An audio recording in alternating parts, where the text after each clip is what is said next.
el programa, hemos hecho algunas actividades con Isabel antes y ahora se cristaliza de manera muy emocionante. Yo les agradezco a todos su participación y no tengo nada más que decir, salvo que vamos a procurar tener intervenciones cortas, muy pertinentes, y estamos seguros que Cintia va a hacernos platicar y participar muy ágilmente, y es muy emocionante este evento por el tema y por los mismos participantes que están aquí de invitados. Así que, Isabel, no sé si quieres decir algunas palabras para que Cintia inicie la conversación. Yo cierro mi micrófono y estoy atento. Ahí en el chat ustedes pueden también, si gustan, revisar lo que los participantes están enviando y también mandar mensajes o contestación a algunas de las preguntas o los comentarios. Eso también es interesante ver y darle seguimiento al chat. Sí, muchas gracias, Boris. ¿Sí me oyen todos? Ok, muchas gracias, Boris. Bueno, y buenos días a todas y todos, tanto los panelistas como el público. También para mí es con un gran gusto que que estamos, el programa de energía y el programa LEAD que dirige Boris, unidos en este esfuerzo, en ese tipo de eventos, porque vamos a tener varios conversatorios sobre transición energética, dicho de manera muy general. Muchas gracias también a todos los ponentes y muchas gracias a Cintia. Yo voy a hacer una muy breve introducción, no se preocupen, es solamente para enmarcar quizás un poco mejor el tema del que vamos a hablar hoy, bajo la forma de un conversatorio. Primero, sobre la transición energética. Yo diría de manera muy general que desde hace algunos años el tema de la transición energética es objeto de atención en México.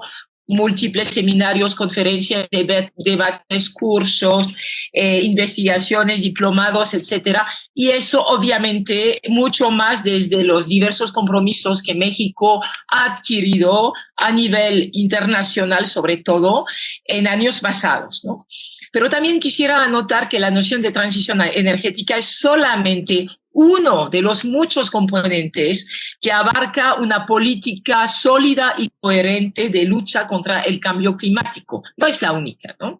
Y adentro de la misma transición energética, también el tema de los combustibles para la producción de energía eléctrica limpia, las energías limpias, es a su vez solamente uno de los muchos componentes de lo que se suele llamar la transición energética. O sea, lo que quiero decir en ese sentido es que este conversatorio se centra en un elemento que es cierto, es muy importante, pero que no es único en este combate, a nivel energético por lo menos, y en general.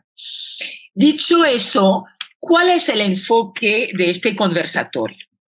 Yo diría que la idea principal que tuvimos con Boris y compartimos con Cintia y los ponentes es ofrecer un panorama lo más completo posible de las diversas fuentes que coexisten en México y que muchas veces son desaprovechadas o peor, son desconocidas por una gran parte de los mexicanos. En efecto, México es un país sumamente afortunado en ese sentido.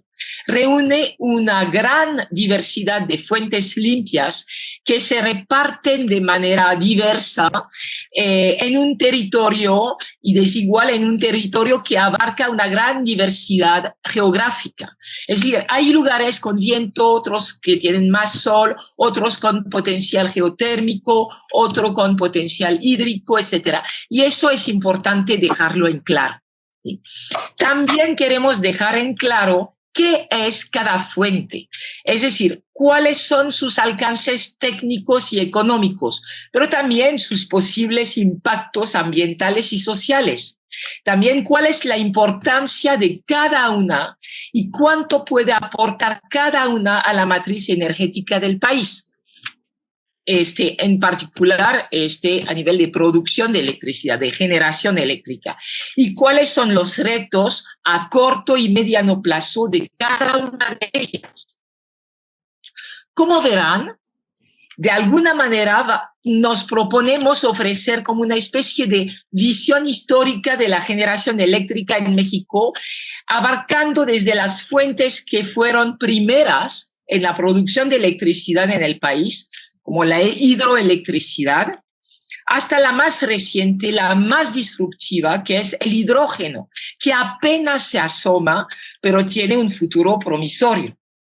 Por otro lado, también queremos dejar en evidencia la utilidad de cada tecnología, más allá de los mitos, más allá de las imágenes, más allá de los a priori que tipifican a veces cada una de ellas. No se trata aquí de discriminar o criticar a ninguna de ellas, sino conocerlas.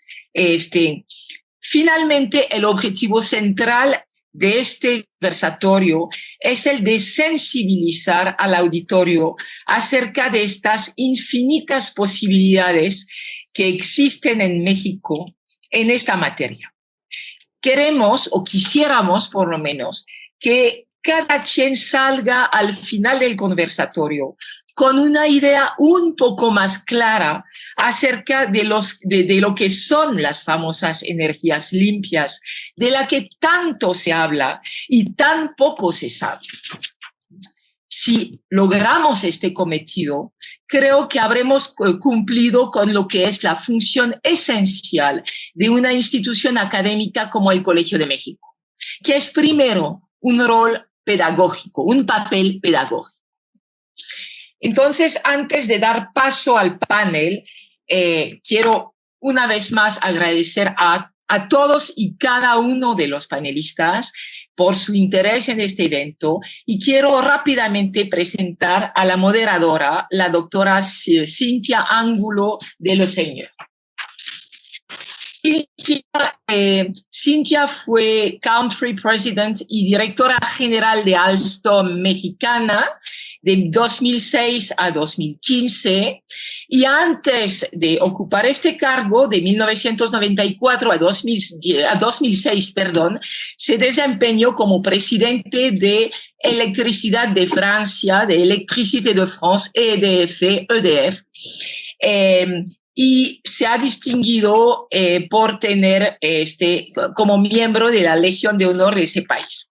Además de su actividad como presidente y directora de Alstom Mexicana, Cintia Ángulo es miembro del Consejo de Administración de CERREI, del Comité del Advisory Board International del Grupo RATP, Administración Autónoma de Transporte Parisino, vicepresidente del Consejo de Comercio Exterior de Francia en México, miembro del Comité de Estudios del Consejo Mundial de Energía, fundadora y responsable del Comité de Comunicación de la Asociación Mexicana de Energía.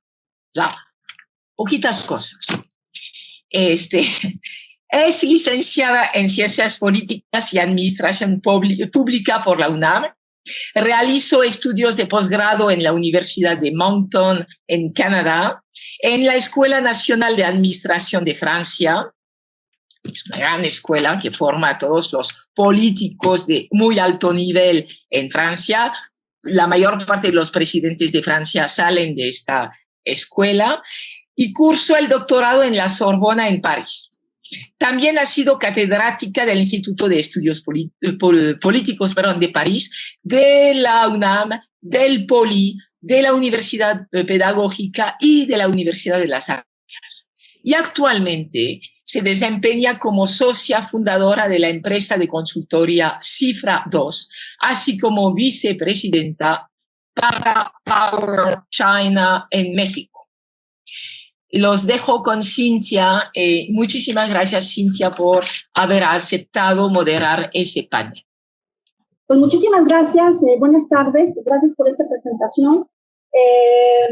Solamente agregaría algo que en lo personal le tengo mucho cariño, que es que soy catedrática en la Universidad de Nuevo León, con mucho cariño. No podía dejar de pasar tal vez la actividad que más aprecio en estos momentos.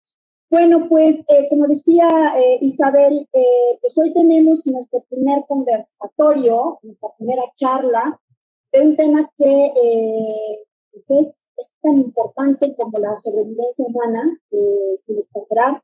Tengo el gran placer de tener a excelentes ponentes o excelentes y remarcables y los más referenciados conversadores y expertos en la materia.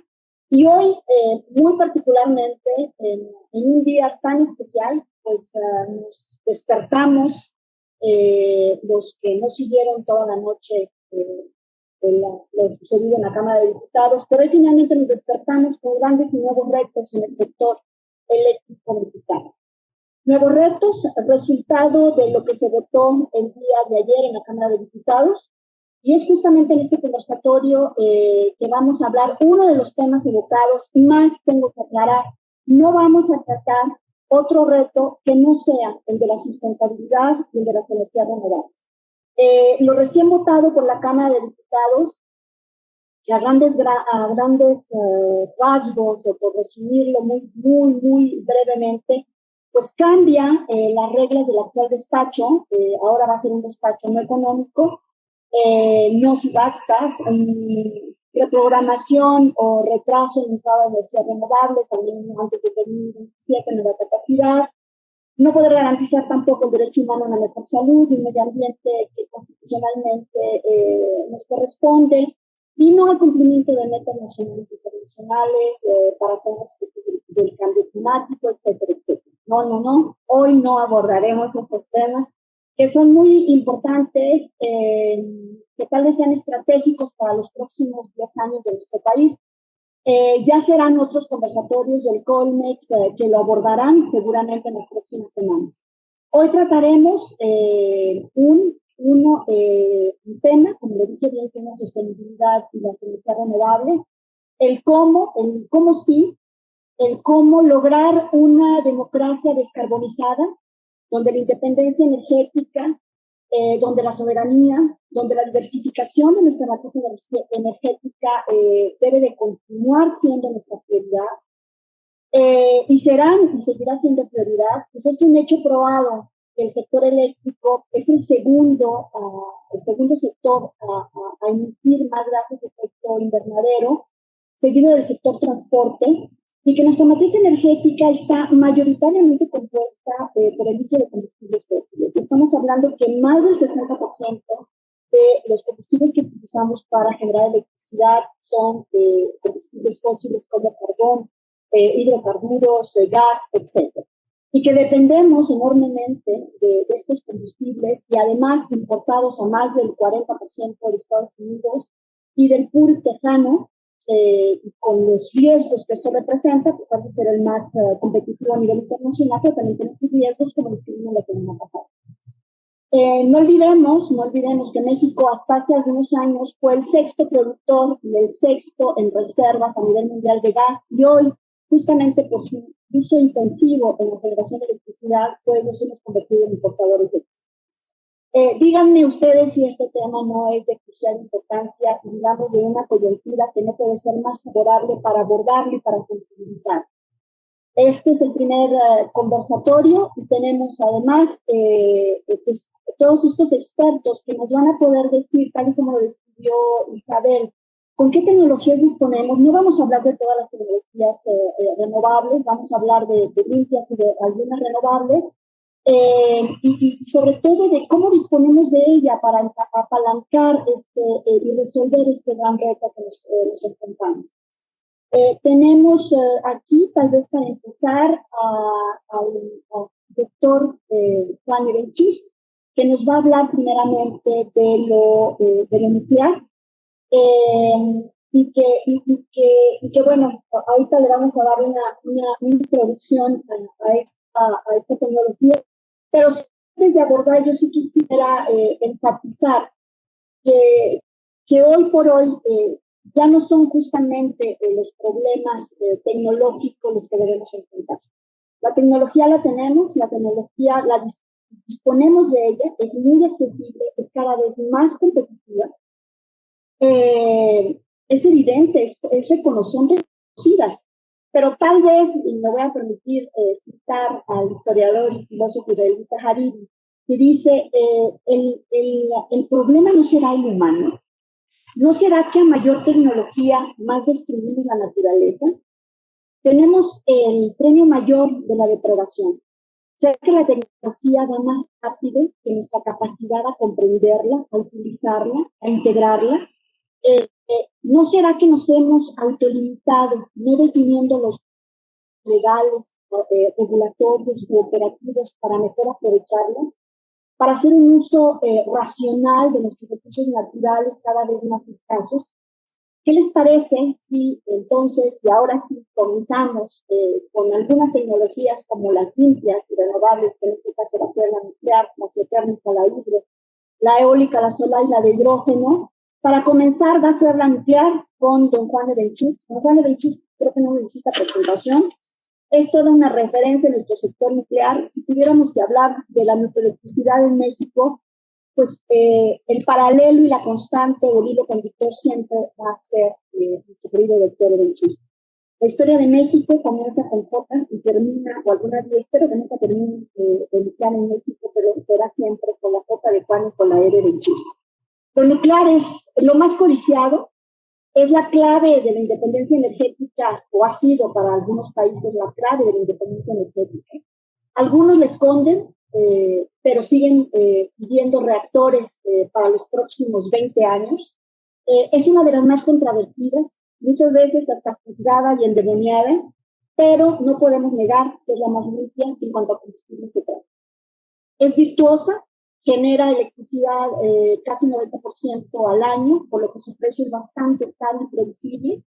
Es la única por el momento a no desprender gases de efecto invernadero. Es la única que ha permitido la verdadera independencia energética de países como Francia, Japón, Inglaterra, reduciendo así la dependencia de combustibles fósiles y además que vienen de zonas políticamente inestables. Es que la energía nuclear, don Juan, será el futuro energético y ecológico por la que debemos de pasar, o México debe de pasar. ¿Qué nos tiene o qué nos puede decir al respecto, don Juan? Ahora sí. Ya estamos, don Juan. Bueno, pues muchas tardes. Pues, les quiero dar las gracias a los organizadores por haberme invitado. Y con todas las dificultades que presenta la tecnología esta de las webinars o como se llamen, el tema, es decir, lo que están haciendo en general en este conversatorio, me parece muy interesante y creo que es importante seguir con este tipo de actividades. Como el tiempo está relativamente limitado, déjenme transmitir algunas ideas respecto a la energía nuclear. Primero, tal vez desde el punto de vista energético, uno de los aspectos más importantes es que la energía nuclear es la única fuente de energía nueva desarrollada en el último siglo. No hay ninguna otra fuente que no haya existido desde antes de Cristo para fines prácticos. Tal vez no sabía exactamente cómo usarla, pero todo venía ya desde que la humanidad existe. La gracia que tiene la energía nuclear es que efectivamente se desarrolló y se volvió utilizable gracias a las aplicaciones bélicas. Y esto constituye otra característica muy especial de la energía nuclear, y es que es la única fuente de energía que está ligada a efectos malévolos, digamos. ninguna otra fuente energética, aunque sí puede tener aplicaciones destructivas, ninguna, sobre todo desde el punto de vista de percepción de la gente, tiene esta característica de haber visto como su primera aplicación masiva un artefacto que es capaz de matar millones de gente. Originalmente, cuando los programas de energía nuclear pacífica empezaron a fines de los años 40 del siglo pasado, 50, los desarrolladores, los padres de la energía nuclear, estaban convencidos de que gracias a las aplicaciones benéficas, el estigma de la bomba y de los malos efectos de la radiación y todo se iba a desvanecer. Y resulta que no es así. Hay varias explicaciones posibles, pero este punto a mí me parece especialmente importante porque si bien, por lo menos desde mi punto de vista, estas posturas de defender una fuente de energía contra otras, deprecándolas, es tonta e innecesaria, pero sí surte algunos efectos. Tengo que decir que con el advenimiento de las fuentes renovables, cuyo desarrollo tecnológico ha sido sorprendente y enormemente exitoso, el origen de la aceptación del público, de la aceptación política de las fuentes renovables, nobles, como se llama, obedece básicamente a que los promotores originales, creo que eso ya se acabó ahorita. Todavía hay gente que dice que las renovables no hacen daño, pero hace, ¿qué será? Todavía en el siglo pasado, por ahí de los 90, el principal argumento a favor de las eólicas, las solares, la biomasa, etcétera, era que lo nuclear es peligroso, que explota, que mata gente, que a pesar de que se dijo que no iba a haber accidentes, ha habido muchos accidentes, es insegura, en fin. La realidad es que si no hubiera sido por esta campaña de precaución, los problemas actuales del mundo, no hablo exclusivamente de México, desde el punto de vista de emisión de gases contaminantes, serían mucho menores. Es decir, el potencial de la energía nuclear con tecnologías probadas y demostradas es simplemente la única fuente energética que puede desplazar a los combustibles fósiles. Independientemente de la buena voluntad y de lo que se quiera hacer con otro tipo de fuentes, la única fuente de energía que realmente puede desplazar a los combustibles fósiles es la nuclear. Y bueno, hay una serie de tecnologías que ya están probadas y que están en curso de desarrollo. Quizá en este momento el desarrollo más importante consiste en los reactores modulares, que tienen distintas ventajas, pero quizá la más práctica de ellas es que se sustituyen las economías de escala, que son las que han obligado a llegar en las plantas nucleares a tamaños de 1800 megawatts por unidad, con, en lugar de tener economías de escala, que tienen economías de producción en masa. Esto eventualmente va a funcionar. Es decir, las plantas, los reactores nucleares y el equipo asociado, en el orden de 300 megawatts y menos, son susceptibles de fabricarse en plantas o en astilleros. Y eso le da un margen de competitividad muy importante en las nucleares. toda proporción guardada, se parece a las economías que se han logrado por la producción en masa, tanto de generadores eólicos como de instalaciones fotovoltaicas. Es decir, lo que ha permitido, al margen de los desarrollos tecnológicos físicos, que pues, no son más bien limitados, el gran impacto económico se debe a que si se producen en cantidades grandes, el costo por kilowatt, por unidad, disminuye profundamente. Yo creo que, de acuerdo con los tiempos, no sé cómo voy, Cintia, me espero después. Nos vamos a la segunda ronda, don Juan, regresamos con usted para hablar justamente de qué tan competitiva y cuáles van a ser los puntos que quedan todavía en el día. Entonces, si me permite, vamos a abordar ahora la geotérmica con Gerardo García, que es el director general del PT. Muchas gracias, Gerardo, por estar con nosotros. Y pues la geotérmica, que es otra de las tecnologías utilizadas, tal vez no como quisiéramos y tampoco, no tanto como el potencial nos lo permitiera o nos permite en México, es una preferida de las renovables. ¿Y por qué? Pues porque es muy virtuosa, es la única o de las pocas ser considerada como no intermitente, a diferencia de la solar o de la eólica. Además, pues bien sabemos que en México el potencial es muy importante, somos, me parece, el sexto lugar mundial en términos de ser instalado, cerca de 1 megawatt, y el potencial me parece que pudiera estar cerca de los 13,000.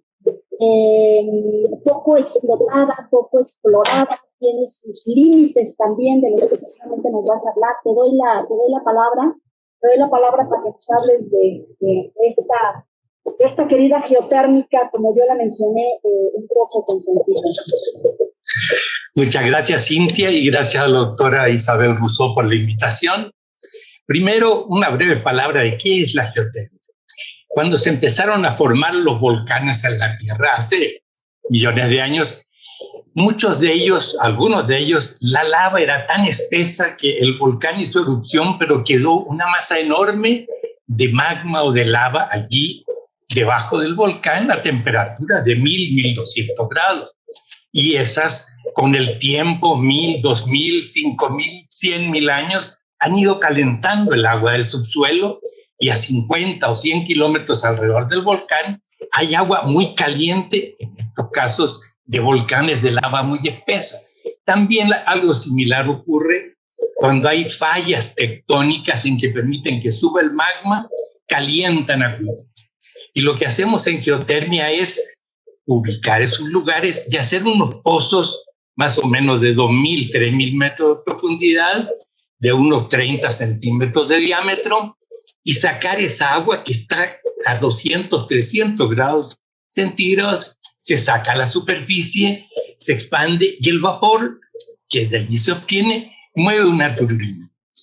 Como decía Cintia, México es de los países que más potencial de esta energía tiene, y fue así como desde hace ya 50 años empezamos a explotar la geotermia y encontramos yacimientos como Cerro Prieto, en Mexicali, la frontera con Estados Unidos, que pasó a ser de los campos más grandes del mundo, con 700 megawatts.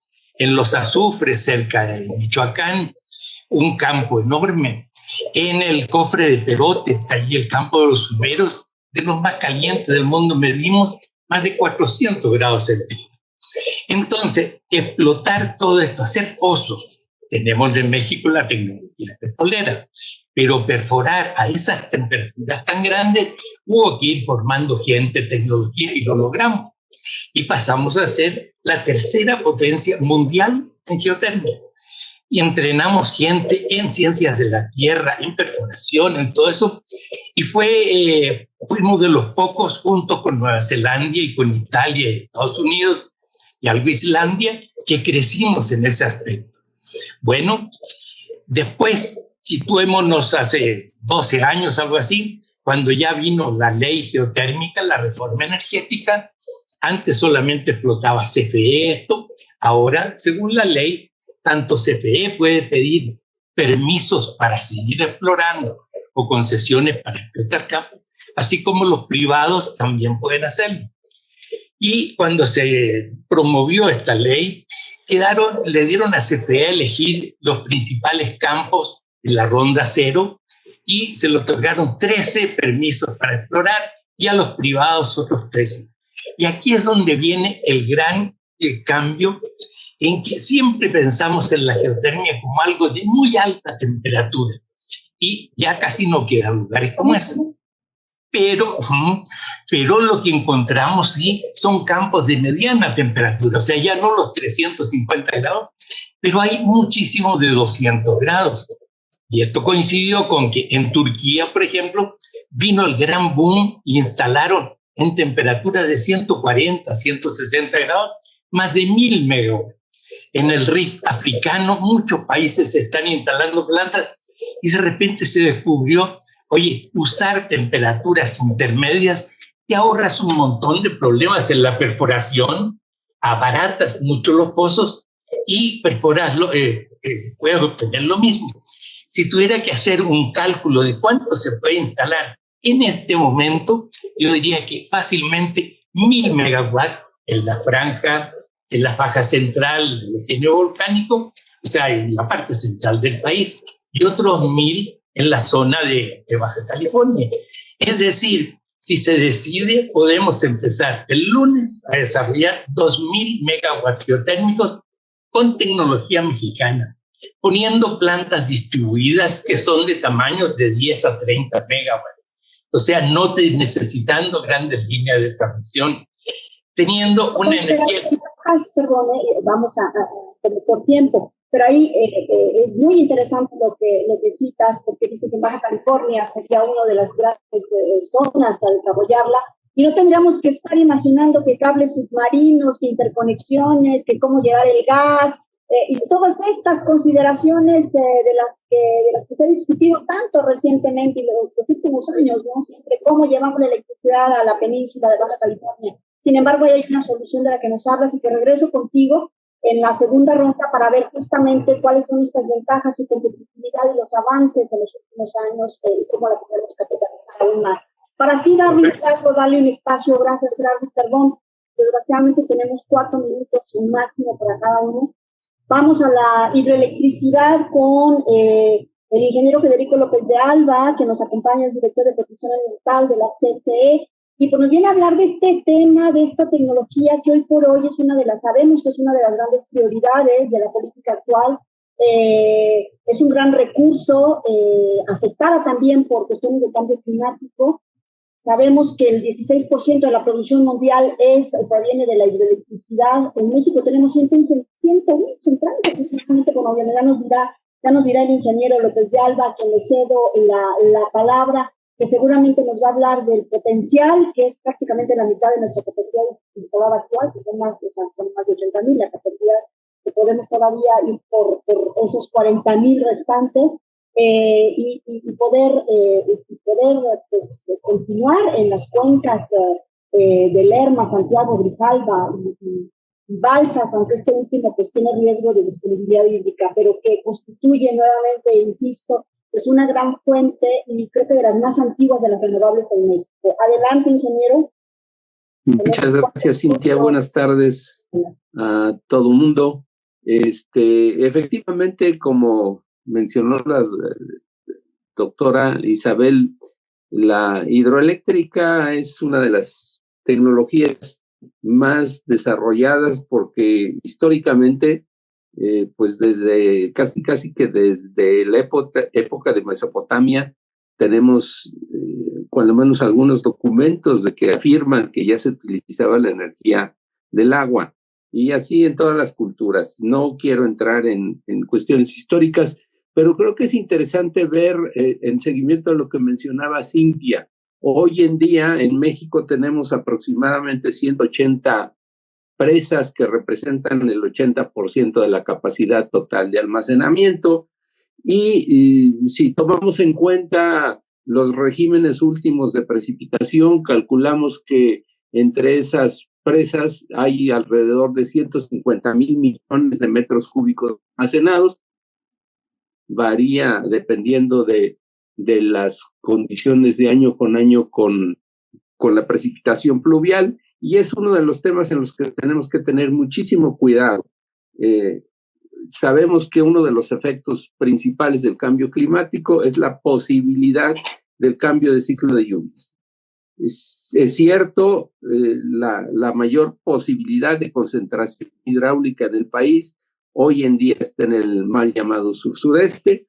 Sin embargo, la mayor explotación se da en la franja central, justamente alrededor del paralelo 23, de tal manera que dijéramos que la mayor parte de los almacenamientos se encuentran entre Veracruz y Nayarit, en una franja de aproximadamente 120 kilómetros. Y por desgracia es la zona de mayor población, y como la mayor parte de las presas no son de propósito único, generalmente en México las presas se hacen con propósitos de irrigación y como efecto secundario la generación hidráulica. Otro de los aspectos que debemos tomar mucho en consideración es que el agua que se utiliza para la generación eléctrica es un agua concesionada, de tal manera que existen límites que pone la Conagua en la actualidad, de tal manera que el planteamiento que se está haciendo ahora de despachar en instancia las hidros, pues se va a enfrentar con el problema de la realidad natural y la realidad tecnológica, así como la realidad legal. Es decir, no se podrá despachar más que aquello que autorice la Comisión Nacional del Agua, y la autorización de la Comisión Nacional del Agua depende de los usos, no para generación, que tiene el agua. Generalmente es o riego o abastecimiento de las ciudades. Entonces, allí podemos entrar en un conflicto serio de tipo social. ¿Por qué? Pues porque seguramente grupos de interés estarán buscando tener prioridad en el manejo del agua represada. Es interesante, por ejemplo, ver que, por desgracia, la mayor parte de las grandes presas están construidas solamente en dos sistemas: el sistema Grijalva y el sistema Lerma-Santiago. Básicamente, de la parte del Santiago, creo que el futuro para México sería empezar a retomar los criterios que hoy en día están en boga en todo el mundo, pequeñas hidroeléctricas, de tal manera que el gran potencial pudiera darse con el aprovechamiento de presas ya construidas, porque el otro factor que es muy importante también en la construcción es que las inversiones requeridas para la construcción de la infraestructura hidráulica de generación son mucho mayores que las de las tecnologías convencionales actuales con combustibles fósiles. Y yo me quedaría en esta primera parte ahí. Pasamos para ganar tiempo, y le recuerdo a los ponentes que tienen 4 minutos para intervenir. Desgraciadamente es muy corto, pero pues es lo que tenemos. Pasamos ahora a la eólica con una voz experta, internacionalista, otra voz experta, digamos, que pertenecemos al mismo grupo, Casiopea Ramírez, que nos va a hablar de la eólica, que pues una tecnología de las principales o de las que más se han fomentado en los últimos años en México, de gran potencial. Estamos hablando de cerca de 70,000 megawatt de potencial en México, considerando sobre el 10% de las áreas totales, y sobre todo con factores de planta pues superiores al 20%, ¿no? Eso también le da una importancia real. Y antes decíamos que, bueno, los aerogeneradores podían producir a pequeña escala, pero hoy sabemos que están desde 250 kilowatts y podemos llegar hasta 6,000 megawatts por aerogenerador. Entonces es una tecnología que ha avanzado, que avanza rápido, que es competitiva, que es cada vez más utilizada. La vemos en tierra como la vemos en mar. Estados Unidos, Francia, Inglaterra, los países nórdicos utilizan mucho para cumplir con sus objetivos en términos de cambio climático. Pero, Cas, adelante, tiene mucho que decirnos. Perdón por el tiempo nuevamente. Muchísimas gracias, Cintia. Muchas gracias, Isabel, por la organización y por la invitación a este evento. me pidieron que fuera muy didáctica, entonces lo que hice fue conseguir una turbina eólica para explicar cómo funciona. Primero vamos a hablar de cómo funciona la energía eólica, cómo se produce, ¿no? Entonces, esta es una turbina. Lo que hace es aprovechar la fuerza del viento para hacer girar las aspas. Estas son las aspas. Y lo que hace es, esta energía mecánica en este rotor o motor produce energía eléctrica y acá abajo vienen los cables y se conecta a una subestación donde todas las turbinas eólicas van a estar conectadas a la misma subestación de ese proyecto y así es como van a entregarle energía a la red. Como ven, es un proceso bastante sencillo, pero ¿cuáles son las particularidades de esta tecnología? Primero, que está condicionada su ubicación a donde haya recurso. Y curiosamente el recurso eólico tiende a estar lejos de las redes de transmisión y de los centros de consumo. En nuestro país vemos que las mayores zonas de potencial están ubicadas en Oaxaca, que fue una de las primeras zonas que se aprovecharon. Y dato curioso, fue CFE en 1994 el primer generador en México que hizo un proyecto eólico, la Venta 1, de 1.57 megas, si mal no recuerdo, un proyecto muy, muy pequeñito en términos de la escala que hoy conocemos, pero fue justamente ahí, en Oaxaca.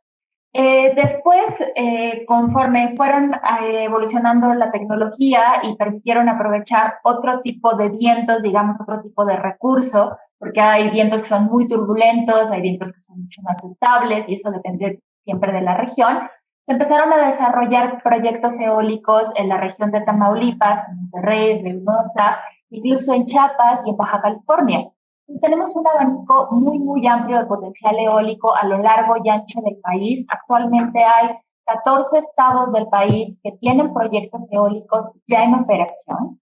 De acuerdo a datos del PRODECEN, que se acaba de publicar en enero de este año, hay 7.077 megas instalados y operando, que representan solamente el 6% de la generación y el 8% de la capacidad instalada. O sea, nada, porque como bien lo mencionaba Cintia al inicio, y de acuerdo a datos del Inventario Nacional de Energías Limpias, el potencial probado de generación, es decir, ya con mediciones, que sí hay un potencial aprovechable para generar electricidad en México, es de 25.821.43 megas. Esto quiere decir que con la capacidad de 7.077 megas que tenemos instalados, solo el 27% del potencial probado ha sido explotado.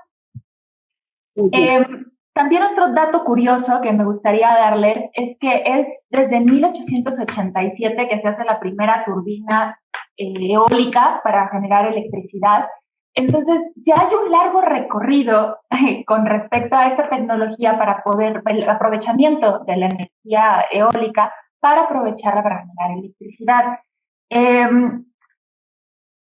Uno de los grandes retos que sí me gustaría mencionar es la parte de transmisión. Como les decía, siempre están alejados de la red.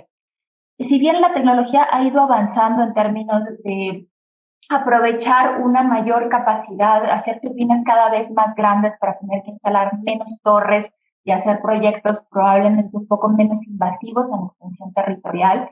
Estábamos hablando de que al inicio los proyectos que les mencionaba de CFE del 94 tenían unas turbinas súper, súper pequeñitas, y ahora estamos hablando de que comercialmente hay turbinas de hasta 8 megas.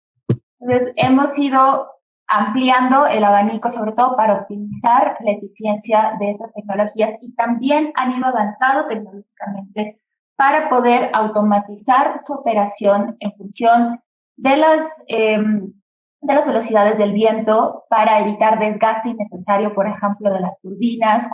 Si está muy fuerte el viento, lo que hacen es ponerse en una posición vertical para pararse automáticamente, pero también en la prestación de servicios conexos. ¿Qué es esto? Los servicios de apoyo al sistema. Y además también ya se ha empezado a ver cada vez de manera más comercial la integración de sistemas de almacenamiento con este tipo de proyectos, justamente para mitigar su variabilidad, o que cuando no haya recurso eólico disponible, pues que no puedan participar en la generación. Perdón, si gustas, en la segunda ronda vemos cuáles son estos retos, las ventajas, las desventajas, ya hicimos un planteamiento de lo que es la tecnología eólica. Recordemos, mil disculpas, de verdad, los 4 minutos que tenemos. Vamos a lo solar. El segundo, pues, los módulos se fabrican con silicio, en la mayoría. Segundo elemento más abundante del planeta después del oxígeno. Israel Hurtado, ¿qué nos dices de este recurso tan utilizado en México y en donde se han, los últimos años, incluso superado los récords de precio más bajo, y que se dice que para el 2050 a lo mejor podemos llegar hasta precios de un dígito? Sí, cómo no. Muchas gracias primero que nada por la invitación. Me da mucho gusto estar aquí participando con ustedes. Pues miren, yo creo que el caso de la energía solar es un caso de éxito en México. En realidad debemos diferenciar entre dos tipos de segmentos o de patas, digamos, divisiones de la energía solar en el mundo. Una es la generación a gran escala y otra es la generación distribuida o paneles en techos. Y aquí México, bueno, pues México, el primer contrato de interconexión a la red para una instalación de paneles en techos fue en el año 2007. Seguramente ya había por ahí algunas otras instalaciones, pero no estaban directamente conectadas o interconectadas a la red.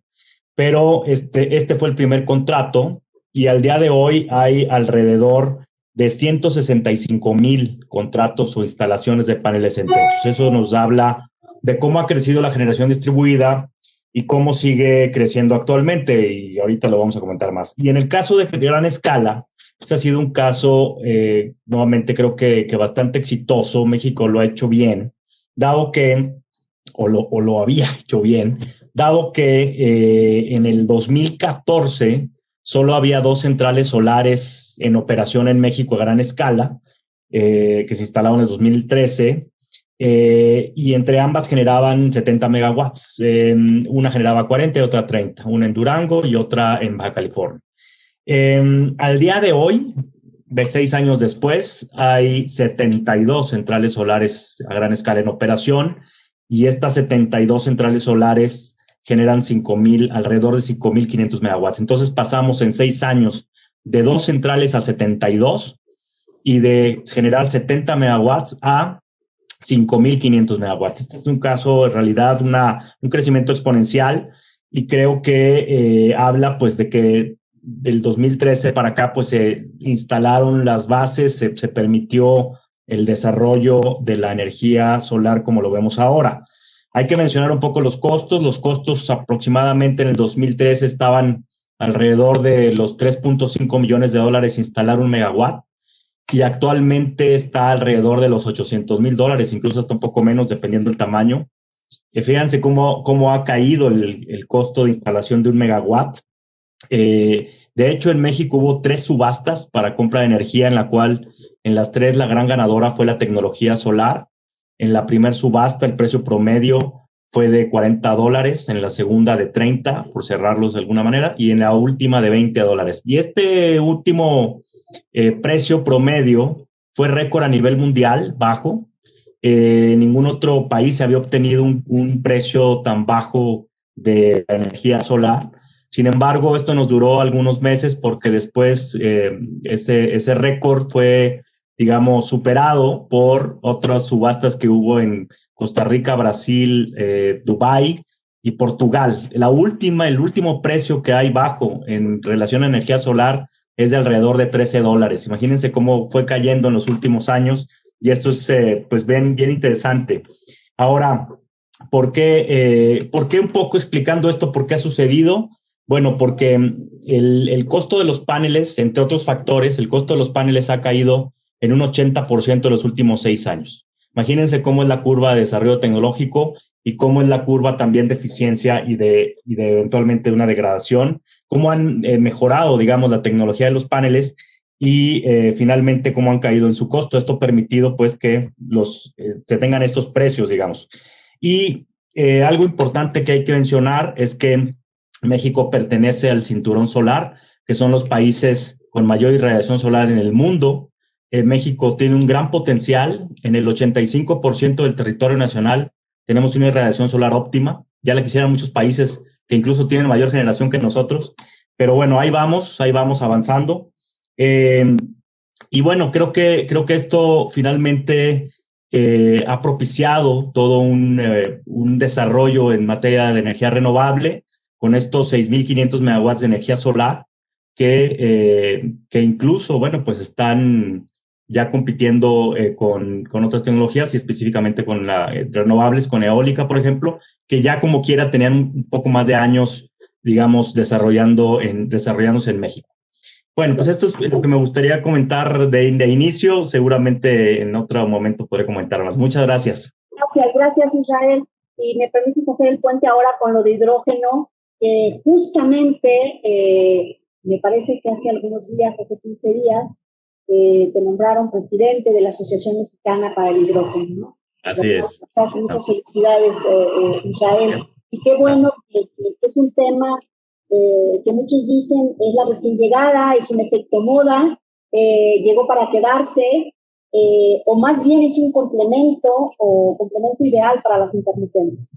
¿En qué situación está hoy? Y nos dirigimos aquí a Alan Sacar, que nos presente, que nos platique un poco de en qué situación se encuentra ahora, en qué avance está el hidrógeno en México, el hidrógeno verde. Hay diferentes tipos, el negro, el azul, pero bueno, es ahora Alan quien nos hablará de esto en esta primera ronda. Ya después vemos si la regulación o si la estrategia actual es la más adecuada para desarrollarlo. Adelante, Alan. Perfecto. Respondiendo a tu pregunta, y muchas gracias y buenas noches a todos. Respondiendo a tu pregunta, y quiero ser súper breve para poder abordar los diferentes temas que tiene la agenda, para poder entender el potencial y lo que está pasando en México en términos de hidrógeno verde en específico. Necesitamos entender primero lo que está pasando a nivel mundial, ¿no? A nivel mundial hay una tendencia muy fuerte y no empieza la tendencia ahorita. Las ventajas del hidrógeno como fuente energética se empezaron a analizar desde los años 60, 70. Si ustedes pueden recordar, en ese momento se hablaba de las economías del hidrógeno. No se llegó a dar la economía del hidrógeno por temas de costos.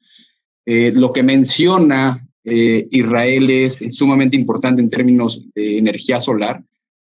Cómo se ha habido la reducción de los costos de instalación de los paneles solares, no nada más de los paneles solares, sino también de eólica, como comentaban previamente.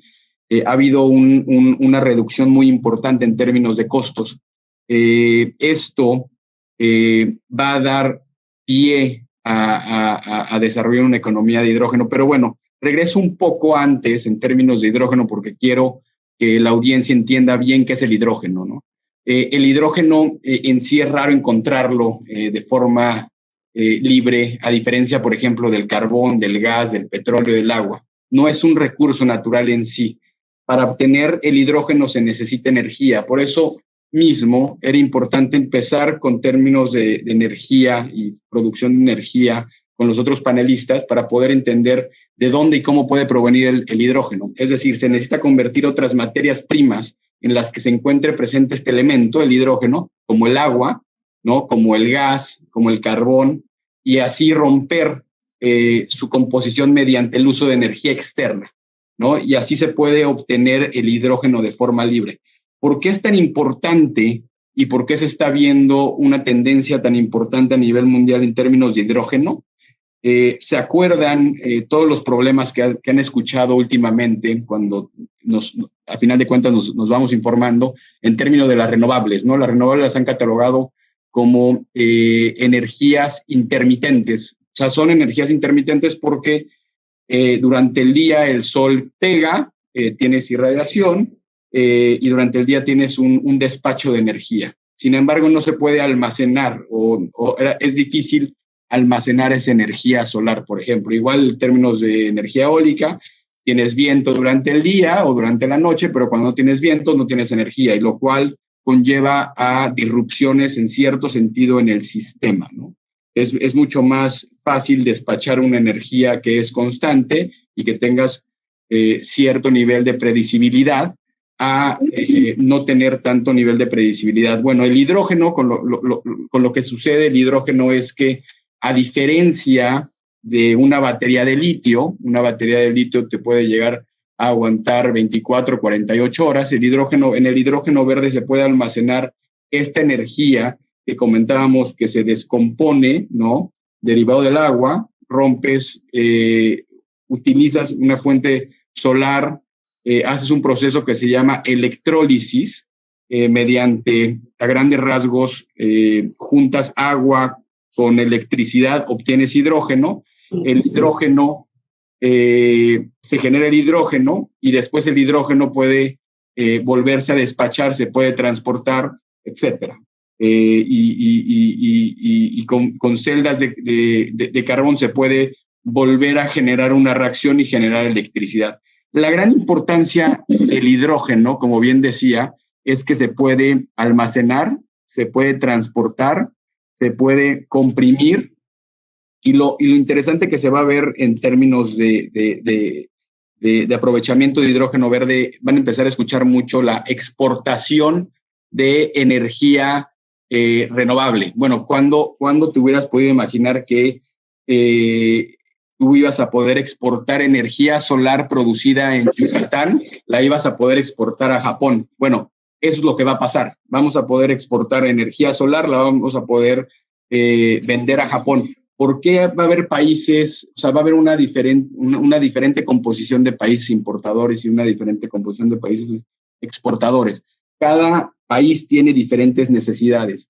Por ejemplo, México. México es un país rico en diferentes recursos naturales. Tiene arriba a Estados Unidos, productor de gas natural, los costos más competitivos a nivel mundial. Es una realidad totalmente diferente a lo que pasa con Japón. En Japón tienen un problema tal vez de seguridad energética, por eso mismo también han apostado mucho en términos de energía nuclear. Ahora lo que quieren hacer es cambiar su matriz energética, convertirla en tal vez hasta el 2050 en verde al 100%. ¿Y cómo se obtiene eso si Japón es un país chico en donde, o por ejemplo en términos de Alemania, ¿no? O sea, son países chicos que quieren descarbonizarse y van a aprovechar los recursos naturales de otros países para poder descarbonizar sus industrias. Sus industrias, me refiero a sus industrias eléctricas, sus industrias manufactureras, sus industrias, su industria automotriz, etcétera. Vamos a ver una tendencia muy importante hacia la descarbonización. Lo sabemos, estamos viendo una tendencia muy importante hacia la descarbonización, y el hidrógeno verde va a ser un vector transversal para poder llegar a esta descarbonización. Muchos van a empezar a decir qué es lo que está haciendo Chile, qué es lo que está haciendo Australia, qué es lo que está haciendo Alemania. Creo que es importante ver todo lo que están haciendo estos países y traerlos a la realidad mexicana, ¿no?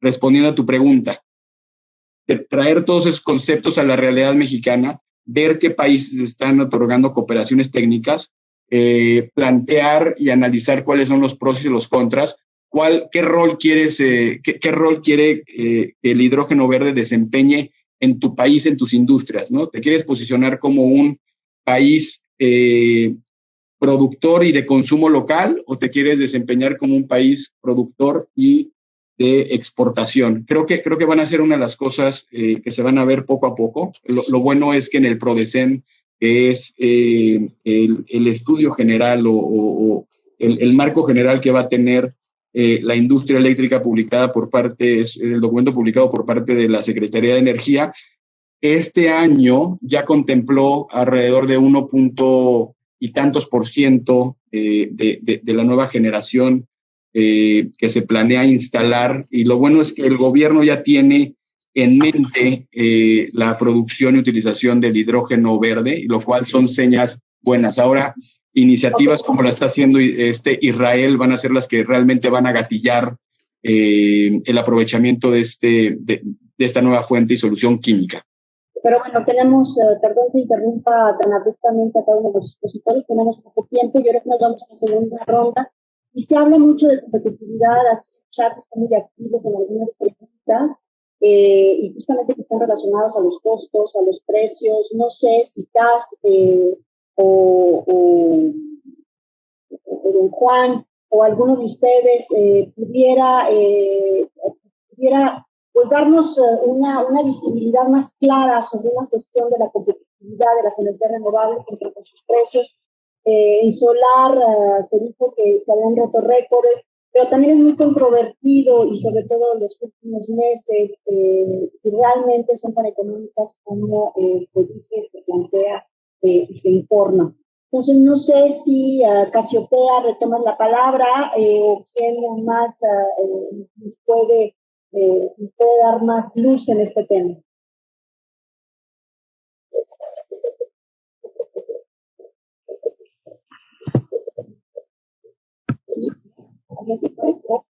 Con gusto. Las energías renovables se han colocado como la energía más barata disponible en prácticamente todos los mercados. Recuerdo cuando empecé a trabajar en el sector que había muchos estudios de querer llegar a la paridad de $1 o bueno, $1 millón por mega instalado de solar o de eólico, y lo veíamos como sumamente lejano. Hoy podríamos hablar de instalaciones que incluso pueden estar por debajo de ese costo.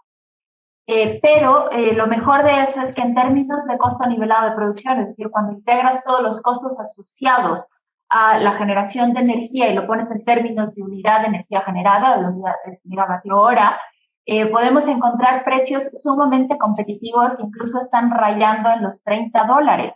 Y esos los vimos como resultados de procesos competitivos, es decir, subastas, en todo el mundo. México fue en su momento uno de los referentes a nivel mundial porque se adjudicaron un contrato a $17 a un parque eólico aquí en México. Hubo también proyectos de subastas solares en México que ganaron contratos a casi $30 por megavatio hora. Y esta historia se ha replicado en el resto de países, porque efectivamente por el costo de generación, por la baja del costo de tecnologías y por las eficiencias que han desarrollado tanto los paneles solares como las turbinas eólicas principalmente, han logrado generar más energía, ser más eficientes y a menor costo.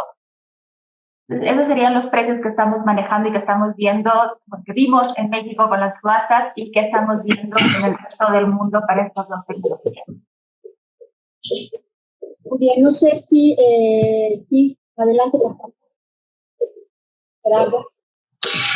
Yo quisiera agregar un par de cosas de la energía geotérmica, que no llega a los precios tan baratos de la eólica y la solar, pero la geotérmica vende en el mercado de potencia.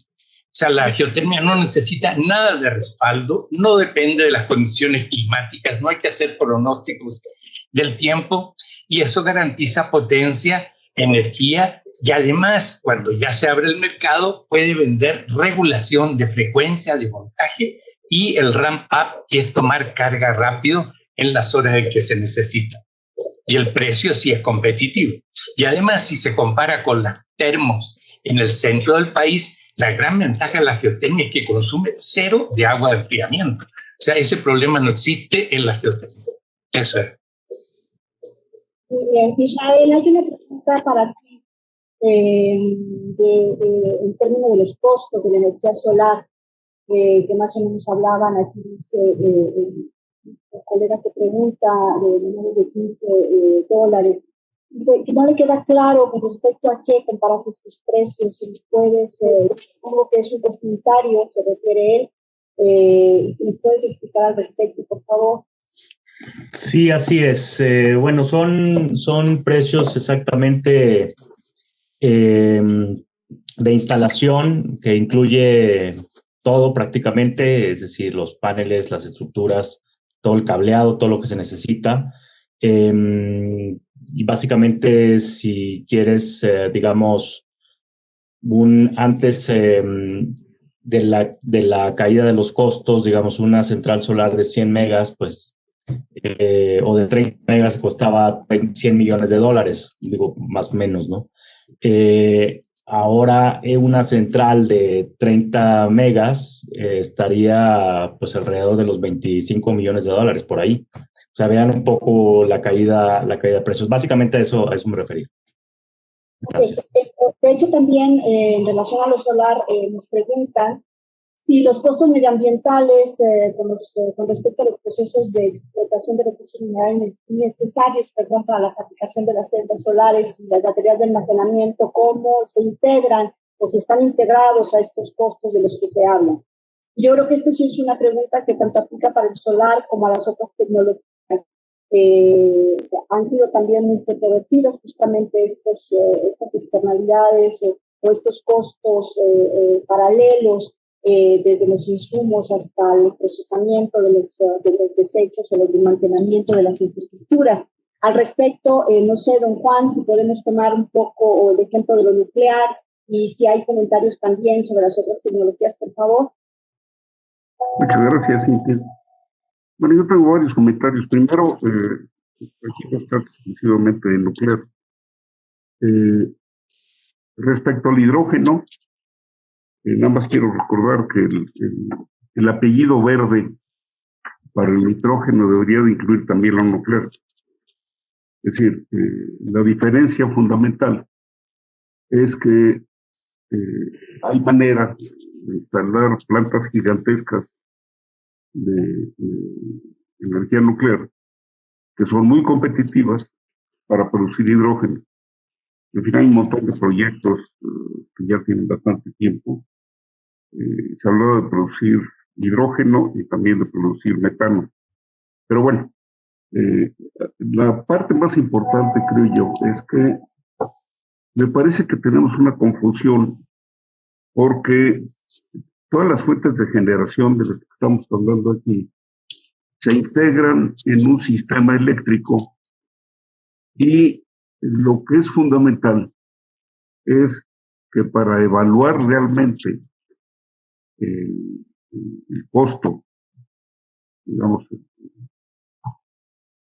las ventajas y desventajas económicas de cualquier tipo de fuente, lo que es muy importante es considerar los costos del sistema.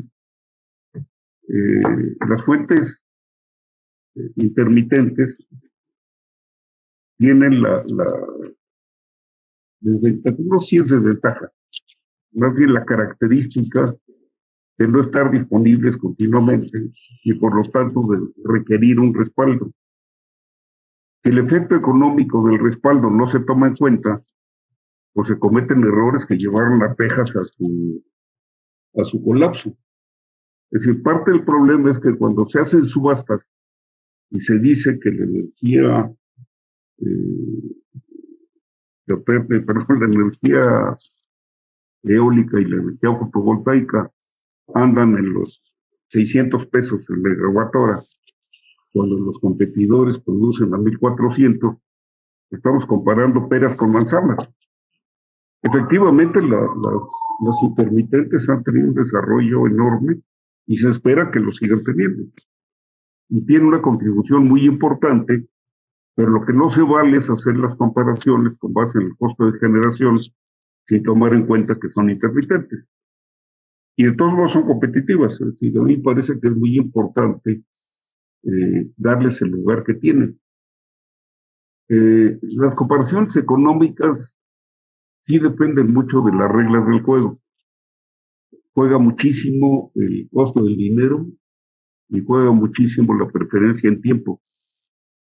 Entonces, la forma de hacer un análisis para ver qué es lo que más conviene para un sistema eléctrico determinado, pues es usar los métodos que desarrolló el alma mater de Cintia, que básicamente son simulaciones de distintas estrategias de expansión que permiten analizar cuál es la más conveniente.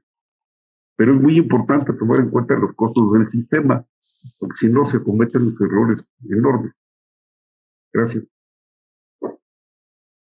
¿Alguien más quiere agregar respecto justo a estos costos, estas tarifas que que muchas veces justo lo que viene de decir don Juan, que hay que comparar lo comparable. Se habla de mucha competitividad en las renovables, pero realmente lo son. Realmente la solar, con baterías, con respaldo del tipo que sea, con lo que se requiere para darle confiabilidad y estabilidad, ¿seguirán siendo competitivas o son realmente competitivas? ¿Alguien nos quiere comentar al respecto? Aparte de lo que dijo Juan Penchus. Yo, Cintia, por favor. Sí, Vázquez. Primero, me gustaría que enfoquemos el análisis de cualquier sistema energético en un fondo de diversificación. Me parece que es crucial hablar de diversificación. No importa cuál sea nuestra fuente de generación favorita o de qué tengamos más potencial local o nacional. Tenemos que hablar de diversificación. El problema de Texas y el problema que tuvo México a raíz de los problemas que hubo en Texas se dan por la falta de diversificación y por la falta de interconexión con otros sistemas que puedan apoyar en casos de eventos críticos.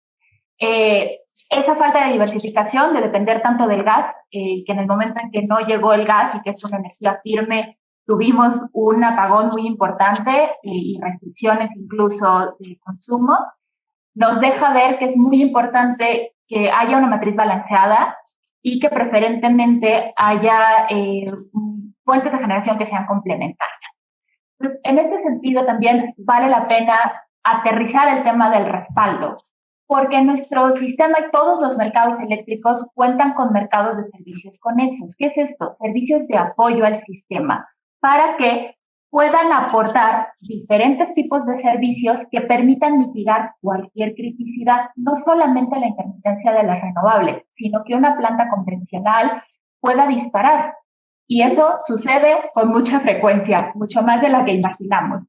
Entonces, estos servicios conexos son de suma importancia y que sean considerados en términos de volumen y de remuneración adecuada para que efectivamente puedan estar disponibles para atender todas las necesidades del sistema. Y la otra cosa es la flexibilidad. ¿Qué pasa cuando solamente dependemos de una ruta para llevar la energía de punto A a punto B? Pasa lo que nos pasó el 28 de diciembre. No tenemos rutas alternativas, entonces tenemos falta de suministro del 25% de los usuarios. Si tenemos un sistema que permita tener rutas alternativas de entrega de esa energía a los diferentes usuarios y tecnologías que sean lo suficientemente flexibles para atender las variaciones, no solamente de generación, sino de la demanda, que esa es la parte más importante, que puedan ir siguiendo los comportamientos de la demanda, las diferentes horas del día y las diferentes estaciones, eso es lo que nos va a poder brindar una seguridad energética. En términos de las energías renovables, a mí siempre me gusta plantearlas como un tema de eficiencia energética, en términos de que cuando hay recurso solar o cuando hay un recurso eólico, deberíamos de aprovecharlos en lugar de utilizar combustibles fósiles. Y eso permitiría reducir considerablemente las emisiones de gases de efecto invernadero, incluso los costos de generación de electricidad. Porque nunca vamos, y regresando al primer punto de la diversificación, si nosotros solamente dependemos de una fuente de generación, en el momento que no tengamos por alguna razón disponible ese recurso de energía primaria, vamos a comprometer la seguridad del sistema. Entonces, pues, pensemos en esa complementariedad de fuentes, pensemos en cómo durante las horas de mayor producción de viento o las horas de mayor irradiación solar podemos desplazar el uso de combustibles fósiles con todos los beneficios, no solamente en costos económicos, sino en costos sociales y ambientales que esto podría conllevar. Claro, es muy importante, Cas, lo que acabas de decir en términos de matriz energética, porque entre más sustentable sea el sistema, mayor diversificación encontraremos en esta matriz que hablábamos desde el inicio, ¿no? Pues esto es fundamental. Muchas veces se dice, ¿a qué costo? Sí, una matriz energética diversa tiene su costo y es algo que tiene que ser definido de dónde se van, de dónde se van los apoyos, dónde se van los subsidios, dónde se van las promociones de ciertas energías y de forma la más transparente posible, pero evidentemente todo lo que es la diversificación, que nos va a llevar a una independencia energética como la que hablas, va a tener un costo de un valor que está a tener que asumir. Se va a tener que subir a través de apoyos, a través de subsidios, a través de mecanismos que se diseñen en política pública para poder mantener justamente esta noticia. Y esa es la gran pregunta. ¿En dónde vamos a poner nuestros recursos? ¿En dar los mecanismos y las estructuras de diversificación o para diversificar? ¿O directamente en subsidios tarifarios para seguir manteniendo un kilogramo que esté producido a base de combustibles fósiles? Cuando sabemos que el destino nos alcanza y que no tenemos ya ninguna otra opción, o a menos de que seamos de los únicos y de los últimos países, a seguir produciendo con energías mayoritariamente fósiles como es lo que estamos haciendo. Y la diversificación va incluso hasta las grandes petroleras. Hoy vemos que desde Exxon, Total, BP, se están diversificando, están incursionando en renovables, y más que incursionando, están invirtiendo ya en energías renovables. En términos de automóviles, pues también los automóviles ya están, o sea, el futuro está en el transporte público masivo o en transporte eléctrico. Entonces, de nada sirve que sigamos nosotros con estructuras de trabajo, con empleos y formaciones que siguen o que están orientados a la fabricación de tanto de mecanismos de productos como el automóvil, que ya no van a ser utilizados, al menos en el mercado internacional. ¿Por qué? Porque van a ser alimentados de electricidad y de energía, y esta tiene que ser cada vez más simple y más competitiva. Entonces, no sé, ventajas, desventajas que ustedes puedan aportarnos, compartirnos en términos del hidrógeno, el solar, la hidroeléctrica, que es tan fundamental también para la integración de renovables y de estabilidad del sistema, las micros, hay mucho por hacer todavía en México para explotar la microelectricidad. ¿Qué nos pueden decir de todo esto, mis queridos ponentes? Para concluir, nos faltan unos 10 minutos.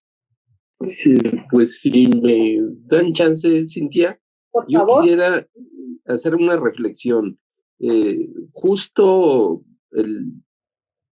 estos 2 últimos días, Italia celebró su foro interno de evaluación de tecnología para la generación de electricidad.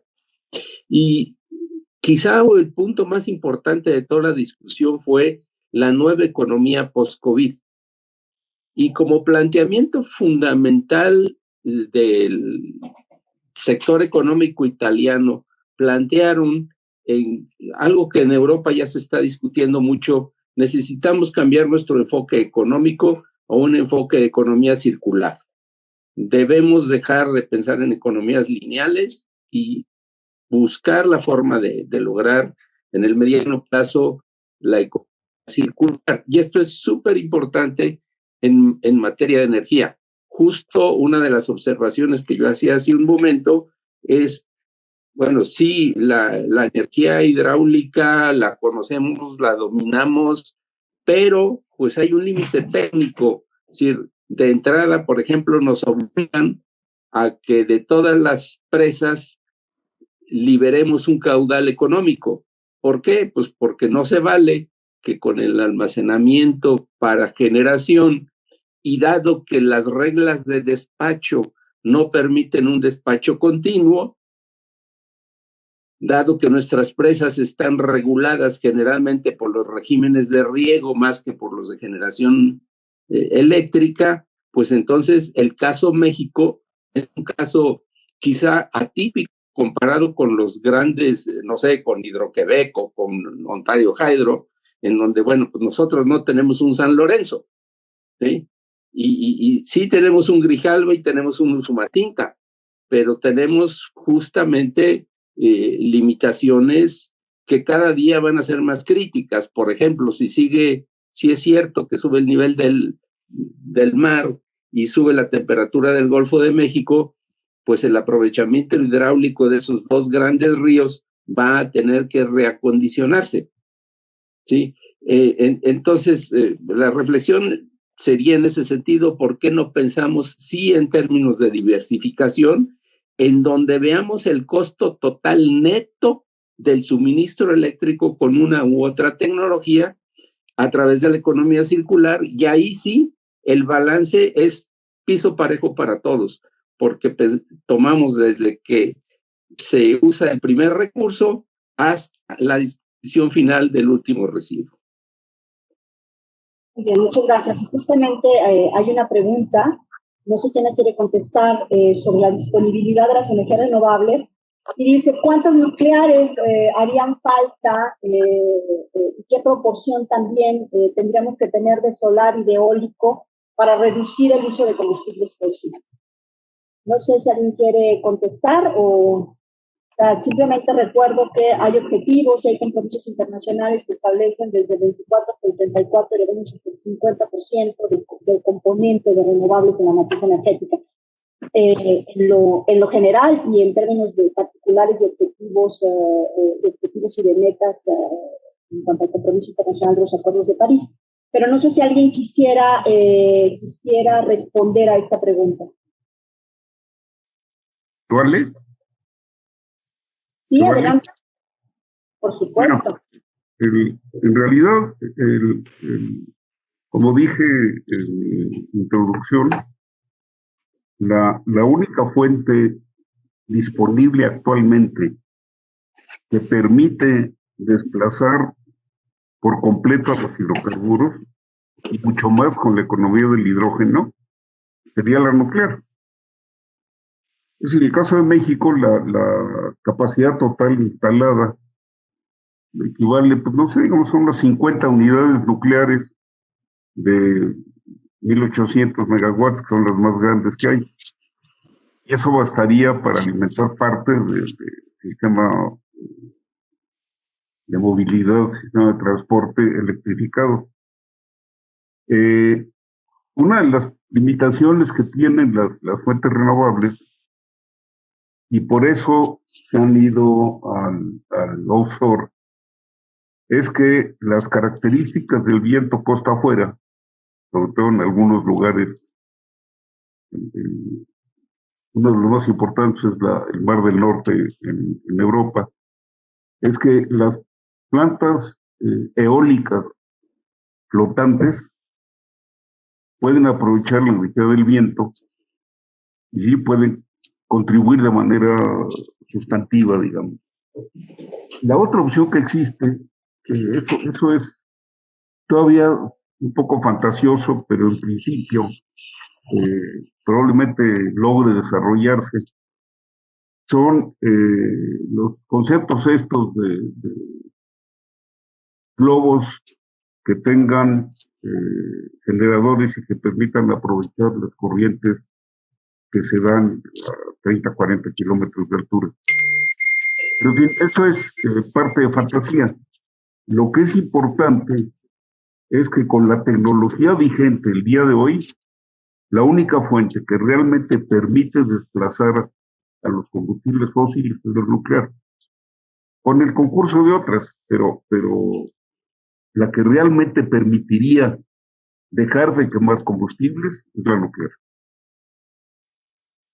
Digo, el problema es que pues hay que remontar todos los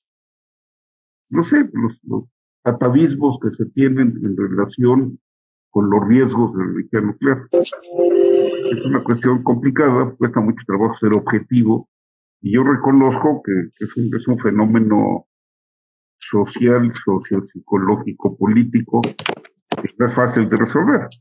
Es decir, hasta Francia, que era el líder mundial de la energía nuclear, está proponiendo reducir la participación de la energía nuclear y cambiarla por renovables y por fuentes nobles.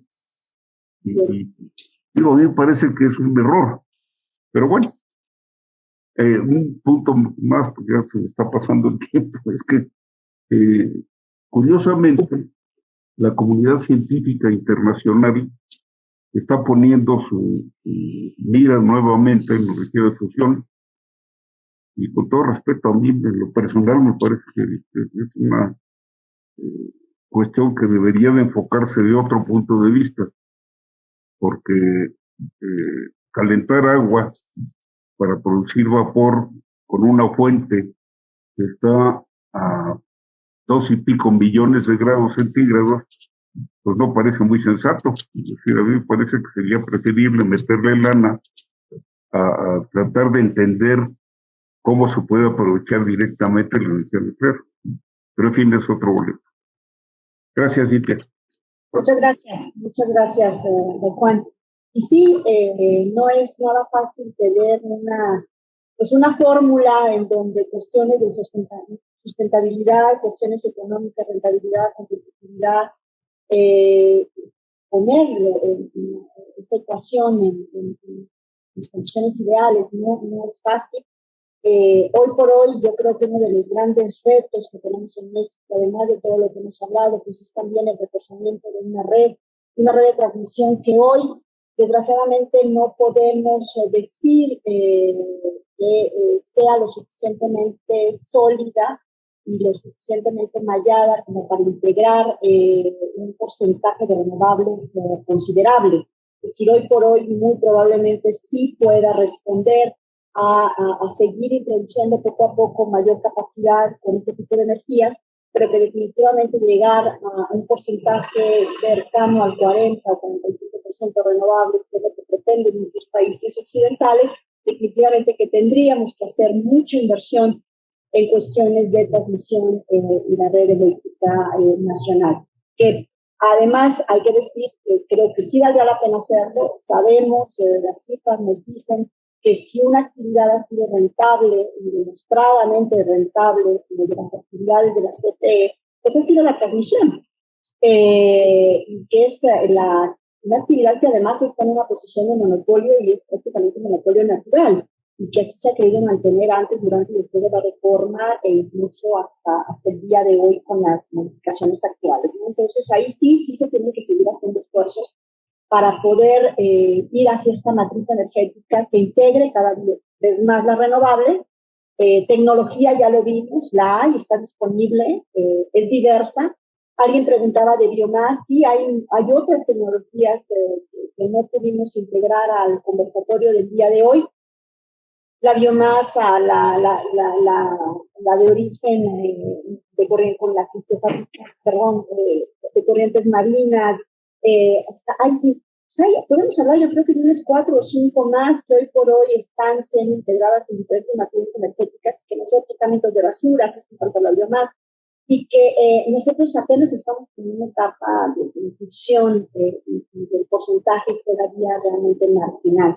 Lo que más, insisto, hemos integrado pues el solar, la eólica, un poco la geotérmica, porque aún así el espacio es amplísimo aún para integrar este tipo de tecnologías.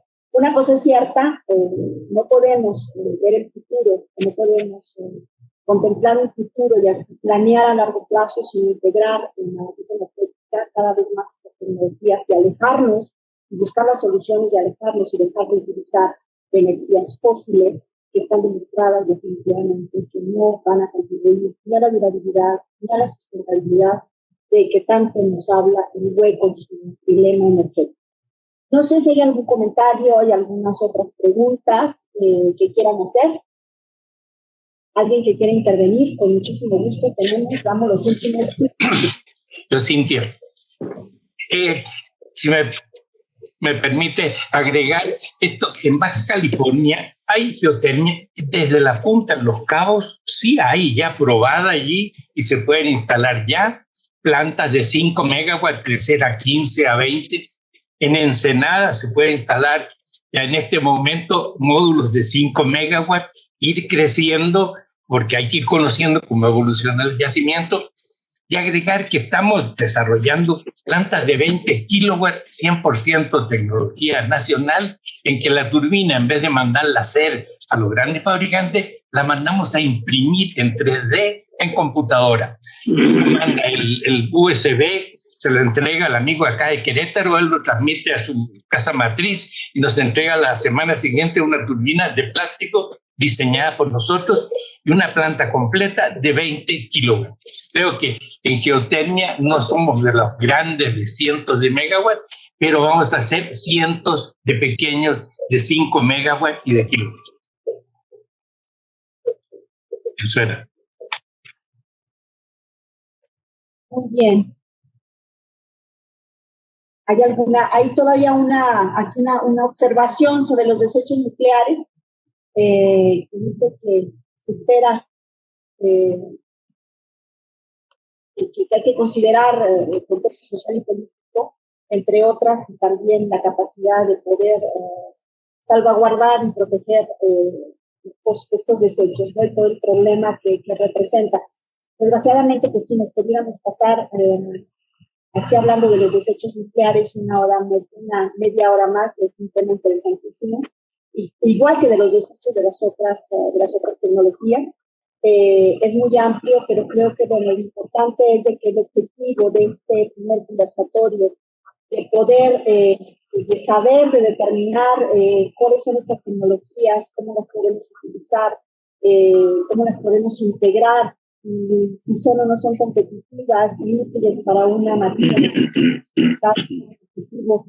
ha sido cumplido. Agradezco muchísimo las intervenciones y la participación. Yo creo que todos estamos disponibles para cualquier pregunta individual, ya que no tenemos tiempo. Tras faltar a disposición todos y cada uno de los ponentes para ampliar en la medida de lo posible el tema, de acuerdo a cómo les convenga. No sé si tienen alguna observación. Cintia, es Boris. Mira, ahí en preguntas y respuestas, en esa sección hay varias intervenciones muy interesantes que están dirigidas unas a Alan y otras quizá a otro de nuestros panelistas en preguntas y respuestas. Y hay una más aquí en el chat que habla sobre la reciente aprobación de las reformas de la ley de la industria eléctrica. Yo lo que quiero señalar al respecto de esto es que vamos a tener un segundo conversatorio en el que vamos a tratar el tema del marco regulatorio y algunos otros temas que se están aquí planteando, pero en preguntas y respuestas, Alan, no sé si, Alan, puedes ver, creo que algunas están dirigidas a ti, no sé si puedes abrir ese P y R para que puedas atender esas preguntas, Alan.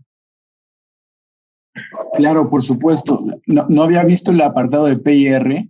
Ahorita justo lo estoy abriendo y tratando. Me parece que todavía falta mucho trabajo en términos de regulación. ¿Cómo crees que esto pueda limitar el desarrollo? Sí, no, sin duda. Creo que totalmente de acuerdo con ustedes. Creo que hay todavía muchas cosas que hacer en términos de regulación. Va a tomar sin duda mucho tiempo. Les pongo un ejemplo.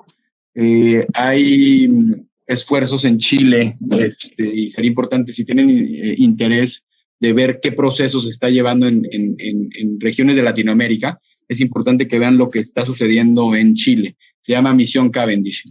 Principalmente agrupa catedráticos, gente de gobierno, desarrolladores de proyectos, financistas, en una misión, ¿no?, en conjunto para debatir qué es lo que se necesita. El tema del hidrógeno es que es una solución transversal, entonces no nada más es un tema de generación de electricidad, o sea, para desarrollar la cadena de valor y una economía del hidrógeno se va a necesitar regulación en todos los sectores, ¿no? Se va a necesitar desde generación, o sea, piensen, por ejemplo, en oil and gas, que tienes upstream, midstream y downstream. Es exactamente lo mismo la cadena de valor del hidrógeno. Entonces se van a necesitar mucha regulación en todas estas etapas, ¿no?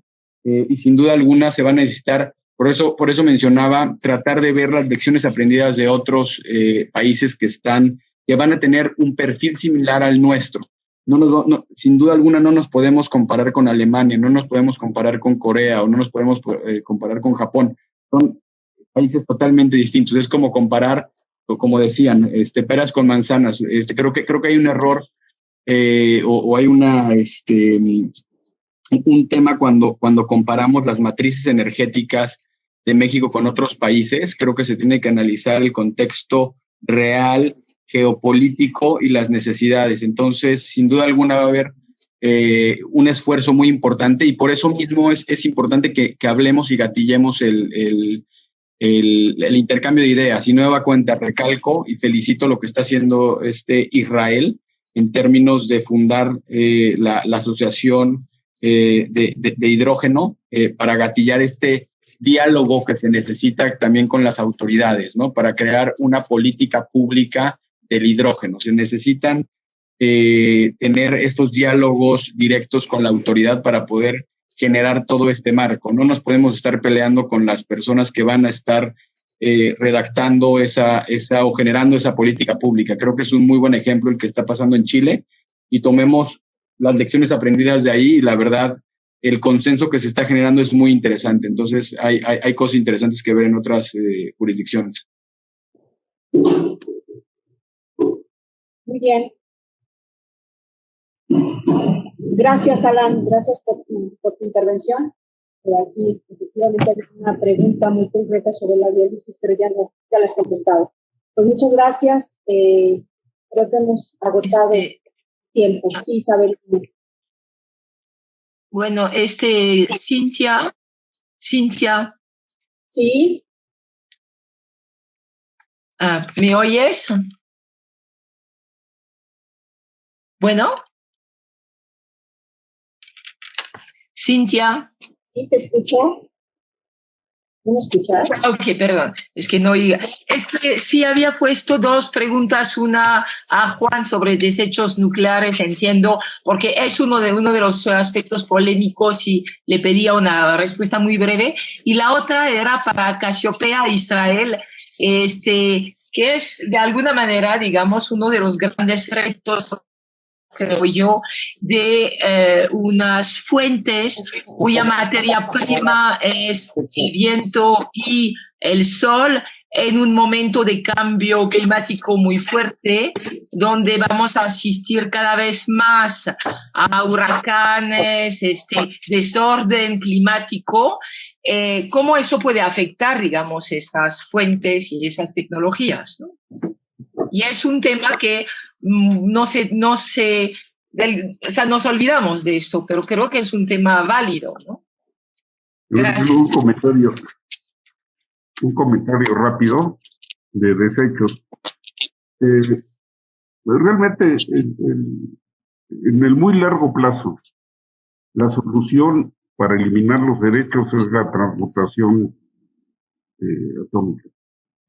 Es decir, por lo pronto es impensable porque resulta increíblemente costoso, pero eventualmente va a ser posible transmutar las sustancias radiactivas para que se vuelvan estables. Por lo pronto, durante los próximos milenios, la solución de almacenar los materiales radiactivos es técnicamente perfecta. Es decir, el secreto es que las sustancias radiactivas deben aislarse del ambiente y la radiación debe protegerse con material que absorba la radiación. Entonces, la solución técnica ahí está. Hay un problema que se volvió político, que tiene que ver con el complejo de que no se vale hacer nada en mi trastienda, not in my backyard. Y eso ha complicado mucho las cosas, no porque no haya soluciones técnicas, sino porque desde el punto de vista sociopolítico, la gente no quiere. Es decir, el caso, uno de los más paradigmáticos es el del estado de Nevada, que ha tenido un desarrollo gracias a las aplicaciones nucleares, no todas pacíficas, pero cuando se decidió meter en el estado de Nevada el almacenamiento a largo plazo de productos de fisión de combustible gastado, hubo una reacción política que por fines prácticos ya prohibió que en el estado de Nevada se almacene residuos radiactivos. Entonces, repito, técnicamente el problema está resuelto, social y políticamente de ninguna manera.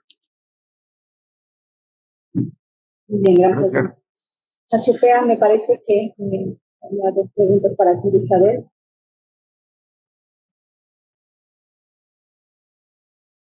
Hola Isabel, si entendí bien, preguntabas cuáles serían los efectos del cambio climático en la producción de energía solar y eólica.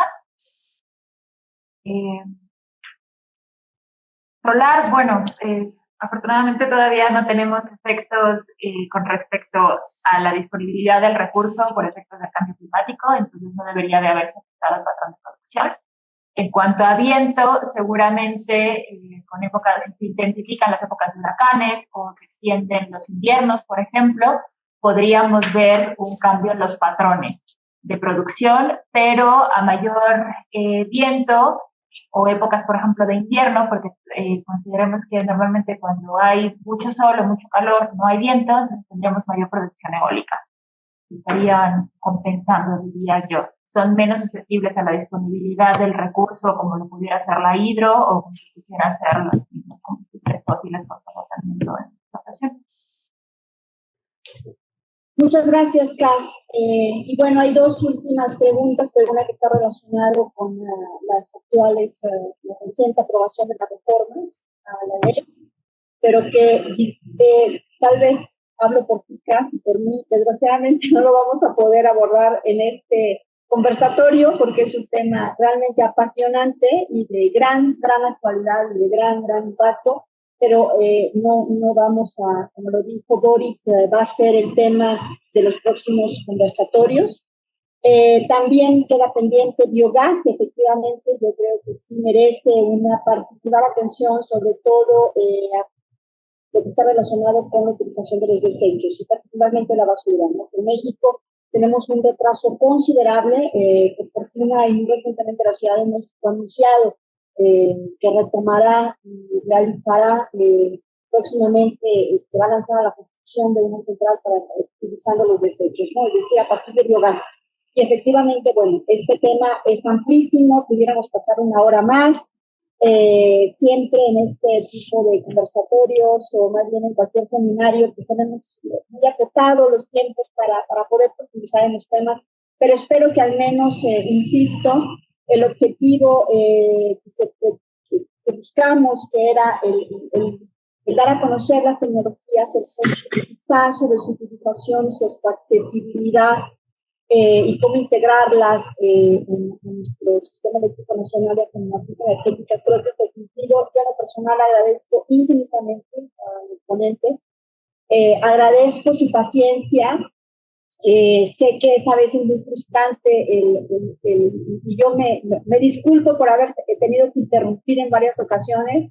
Incluso hay una observación de las preguntas y respuestas del chat que dice, pues ya que estábamos bien encarrilados en el tema, pues se cortaba. Y sí, mil disculpas, de verdad, muchas, presento mis disculpas por no haber dado más tiempo a estos grandes expertos de los que tenemos mucho que aprender. Por mi parte es todo, estamos a 2 minutos de concluir, cedo la palabra a los organizadores para una despedida de este primer conversatorio del Colegio de México con este gran objetivo que es la sensibilización y el aprendizaje de las tecnologías de las energías renovables y la sustentabilidad del cambio climático. Muchísimas gracias. Por mi parte, Cintia, por mi parte, te quiero agradecer a ti porque eres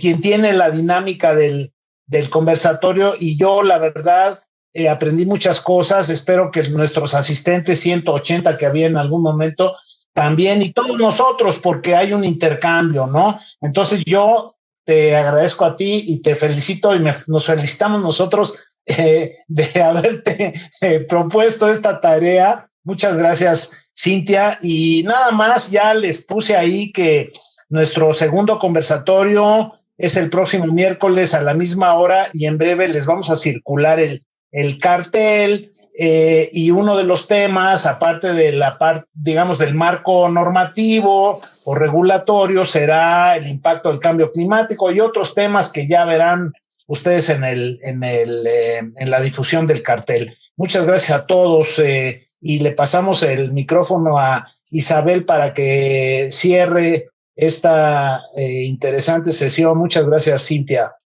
Al contrario, muchísimas gracias. Bueno, muchas gracias, Boris, muchas gracias. Bueno, muchísimas gracias a Cintia, por supuesto, fue un poco el jefe de orquesta de muy dinámica de este conversatorio, y gracias por el esfuerzo de cada una y cada uno de ustedes para presentar las características de manera sintética, de manera amable, de cada una de esas fuentes, porque pues hay aspectos técnicos y no todo el público, digamos, tiene la misma preparación frente a los términos tecnológicos y técnicos, y creo que fue muy accesible. También muchas gracias porque uno de los retos fue el muy poco tiempo que tuvieron para contestar a las preguntas. Sé que debe de ser un poco frustrante para cada quien porque se quedaron con muchas ideas en el tintero, pero de todas maneras creo que hemos recogido, o el público ha recogido lo esencial, y me parece que eso es lo que se buscaba. Y finalmente, para contestar a dos preguntas, preguntan si está grabado. Sí está grabado. Se va a reproducir tanto en el programa LEAD del Colegio de México como en el programa de energía del Colegio de México. Ustedes conéctense en la página del Colmex. El programa de energía es https://programaenergia.colmex.mx, y me imagino que LEAD es lo mismo, es más o menos lo mismo. Creo que Boris puso la manera de conectarse con el programa LEAD, y nos pueden contactar o bien a través de los mails de los 3 asistentes que tienen el póster, o igualmente en el programa de energía y el programa de LEAD tienen correos electrónicos y pueden hacer sus preguntas, y con muchísimo gusto les vamos a contestar. Muchas gracias a todos y muchas gracias también al público por manifestar ese interés, y muchas gracias a Cintia otra vez, muchas gracias a Boris, y muchas gracias también a César, a Camilla, a Mira y a Héctor en el Colmex, que están tras bambalina, pero que nos han apoyado todo ese tiempo. Que tengan una muy buena noche. Hasta luego, y espero que los podamos ver el próximo miércoles. Y los esperamos. Hasta luego.